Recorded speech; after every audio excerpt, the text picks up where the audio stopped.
It's hard to not acknowledge just how much we don't talk about sex. Not talking about sex, sexuality, and desire is what really increases the impact of many of these barriers that we'll name. After all, if there'd been less mental health stigma and sexual shame, maybe a client might have had a conversation with their primary doctor earlier about the impact that their psych meds had on their sex life.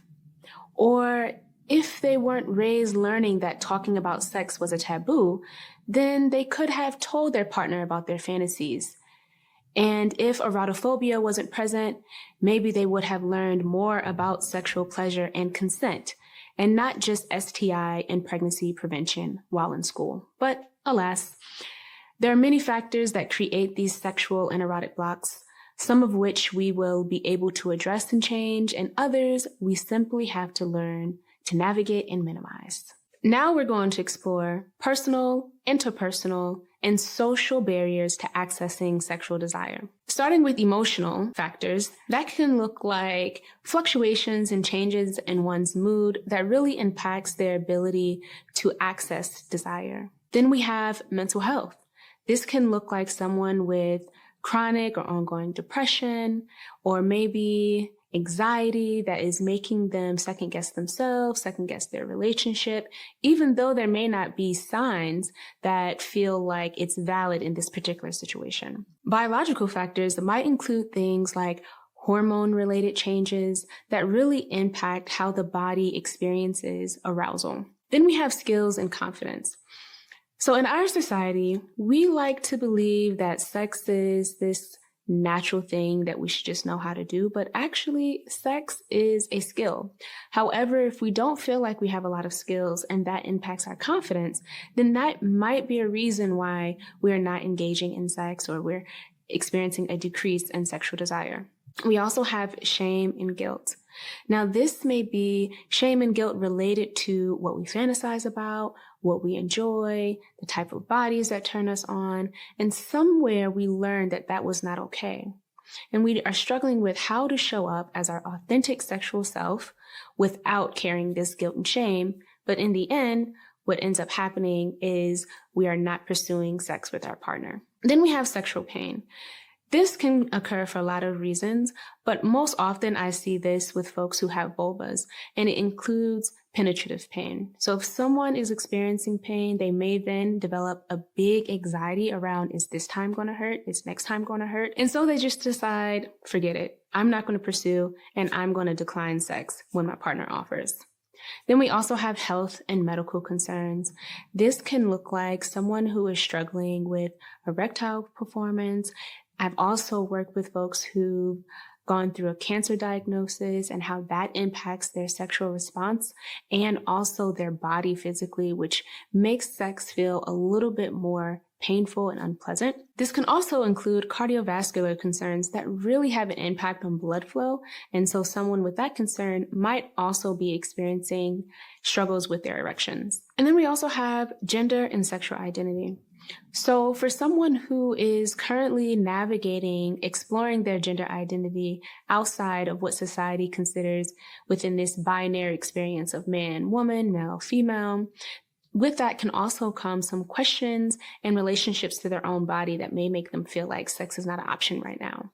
Maybe they are on hormones, or they are feeling an aversion to their body, or they're not wanting to be touched by other people as they are navigating their body concerns. And the same thing with sexual identity. Even though folks are trying to expand their gender and sexual identity, we just can't seem to get away from some of these labels and boxes that make us feel stuck if we're not, quote unquote, doing it right. So that can be something that forces people to kind of feel stuck in how they want to explore and pursue their sexual identity, and creates sometimes a little bit of tension when their partner tries to come on to them and initiate sex with them. Speaking of sexual identity, I do want to talk about asexuality. Couples often face challenges when one partner identifies as asexual and the other is allosexual, or someone who experiences sexual attraction whereas an asexual person does not experience sexual attraction. These challenges include misunderstandings, frustration, and feelings of rejection. By openly discussing asexuality as therapists, couples can work together to navigate these differences, to validate each other's experiences, to create strategies that increase meeting emotional and physical needs within the relationship, and foster a deeper connection based on understanding and mutual respect. Being that asexuality exists on a spectrum, it's important to note that not all asexual individuals avoid sex and experience disgust about sex. Some asexual people experience sexual desire, but do not want to engage with another person. For example, it was found that asexual individuals who had a sexual fantasy were significantly more likely to report that their fantasies did not involve other people. Additionally, many asexual individuals are interested in having romantic relationships. With this understanding, we can support clients in identifying factors that increase sexual and non-sexual attraction towards others. We can also help clients explore the asexual orientation spectrum and develop a better understanding of their own sexuality. I've worked with clients who found pleasure in sex, but disclosed that they rarely initiated because they just didn't desire it. This tends to increase tension and trigger the other partner's insecurity and not feeling desired. In such an example, it might be helpful to explore what makes one feel more open to sexual advances, while also explaining that the asexual partner's lack of sexual attraction and desire is not personal, but just how they exist in the world as an asexual being. So let's look at a couple of examples from when I worked with a couple where one person was asexual and the other was allosexual. I'm thinking about this time where the asexual client really had no interest in having sex, but they did share that it was a pleasurable experience, but not really something that they had to have. Whereas their partner really started feeling like initiating sex was all on them, and it made them feel like their partner did not want to have sex with them. This was actually before we even really understood that the asexual partner was asexual. So as we started doing this work together, they started to feel a lot more affirmed and less broken about the way they experience sexual desire, knowing that there was a word for it, asexuality. And then their partner also had space to feel less personally triggered by their partner's lack of sexual attraction towards them and their lack of sexual pursuit, if you will. But how did it work out that they were still able to remain in a healthy and sexually nourishing relationship? As we started to do some unpacking around the asexual partner's identity and when they could kind of show up for their partner, it ended up looking like them setting reminders in their phone. Nothing too drastic, but just a reminder to flirt with their partner, comment on their body, or something a little bit more direct, like touching on their body. I also had to work with the allosexual partner to really start feeling okay with being the one to initiate a little bit more, knowing that, again, their partner's lack of initiation wasn't a direct affront to their desirability. In another case, what ended up working was for them to open up their relationship. The partner who identified as asexual was not interested at all in being sexual with their partner. They had been in this long-term relationship really struggling with what it meant to have sex when they really didn't want to. But what they decided to do was to open up their relationship. This allowed for the allosexual person to still explore themselves as a sexual being without so much pressure on the asexual person to meet their sexual needs. This also opened up their world in a sense that they could just spend quality time together, engage in one another's interests, go hiking, enroll in new classes without that pressure or concern about, is sex going to happen today? And lastly, sometimes it results in ending the relationship.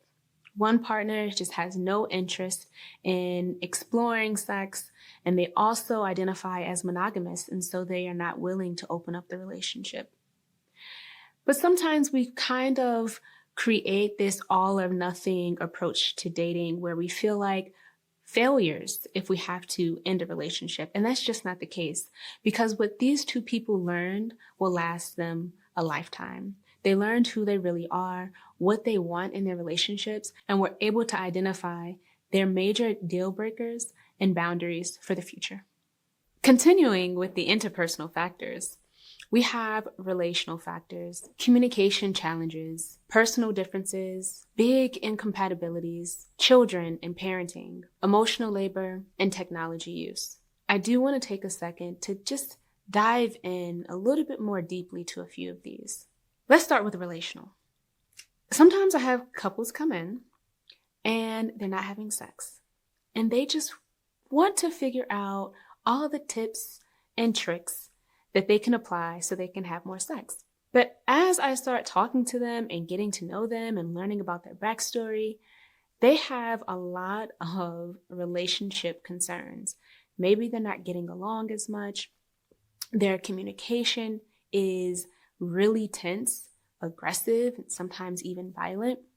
There feels like there's an imbalance when it comes to the emotional labor. Maybe they start feeling more like roommates and household managers and partners instead of lovers. They also sometimes really have these big moments in their history that has caused a lack of trust, a loss of connection. And because of that, one partner might feel very resistant to sharing their body with their partner because those wounds have not yet been healed.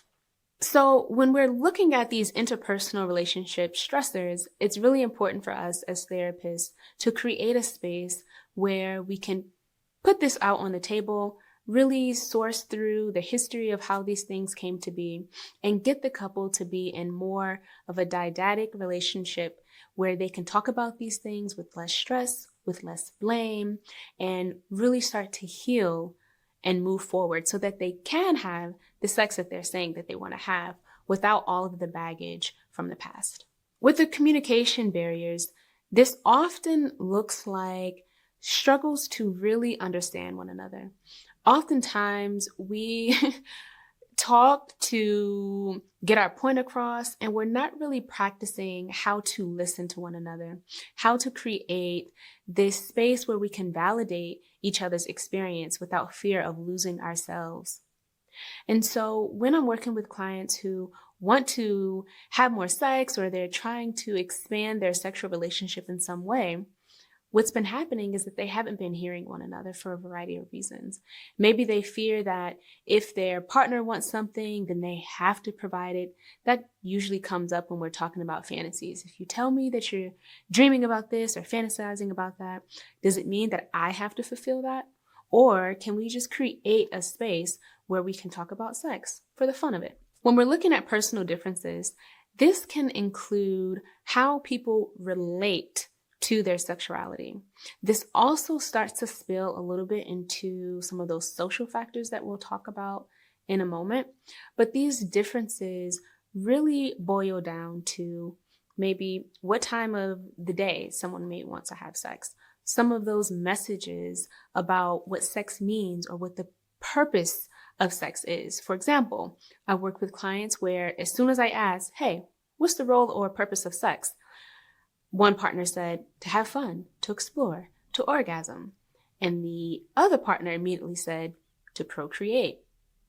So how do we really get on the same page about sexual desire when we have different meanings about what sex is and the purpose that it serves? When we look at incompatibilities, specifically when it comes to sex and sexual desire, this starts to look like those really strong desires that we have to explore and experience our sexuality. And maybe our partners do not have the same type of interests. This can range from certain types of kinks all the way to opening up the relationship to include play parties or other partners. When we have these type of things where one partner is really not interested and it feels like an affront to the relationship, it can be really hard to navigate and come to a compromise. We also have the children and the parenting aspect. So often, listen, We know that raising children is a task, and it takes a lot of energy, effort, creativity, negotiating, and planning. And sometimes it just takes all of our erotic energy. We have nothing left for one another. But we really have to get to this point where we're not just parents and we're not just partners, but we're also getting back into that territory of being lovers. So I'm thinking about an example where mom felt like she was always the one running after the kids, making sure that they were dressed, that they weren't forgetting their gloves and their hats before running out of the door.